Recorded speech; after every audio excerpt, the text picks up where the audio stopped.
Hey, where have you been? Have you already learned English? These are some examples of the present perfect tense. If you think this is a confusing verb tense, don't worry, you're definitely not alone.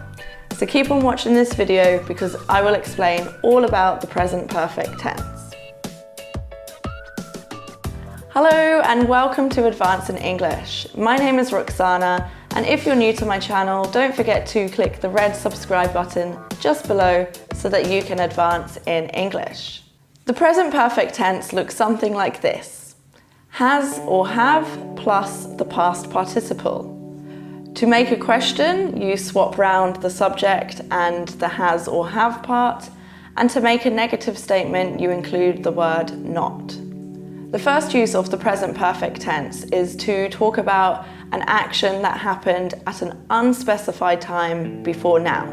If that sounds confusing, all you need to remember is that the time is not important. It's irrelevant and it's probably unknown. The main focus here is on the action itself rather than when it happened. With the present perfect tense, you cannot use specific times such as yesterday, last Sunday, or a year ago, but rather you can use unspecific time such as before, already, or yet. Let's look at some examples of how you can talk about unspecific time. You can use it to talk about experiences. For example, I have been to India. You don't know when I went to India. That is not important. What is important is the fact that I have been there at some point in my life before now. You can also use it to talk about a change over time. For example, you have improved your English since I last saw you. The time when I last saw you is still unspecific because this is something that will be different for every person. You can even use this to talk about an uncompleted action that you are expecting. For example, the rain hasn't stopped all day. It's been raining since the morning until now, and I was expecting it to have stopped by now, but it hasn't. The rain hasn't stopped. There are, of course, many other ways that you can talk about unspecific time, but these are just three main examples to get you going. Why don't you practice talking about unspecific time right now? Leave a comment below letting me know, where have you been? I don't care when you went there, I don't need to know that. I just want to know the place. Where have you been?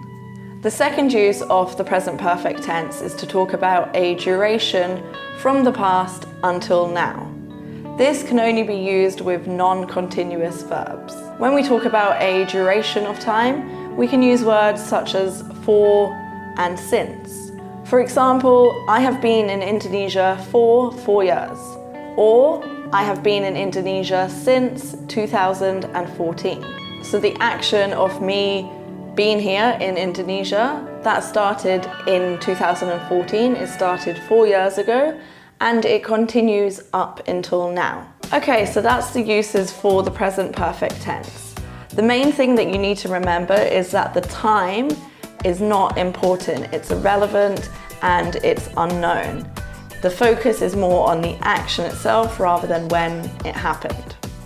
I hope you enjoyed this video, and if it was useful for you, don't forget to give it a thumbs up and also to subscribe to my YouTube channel so that I can help you advance in English. Thank you for watching, and I will see you next time. Bye for now.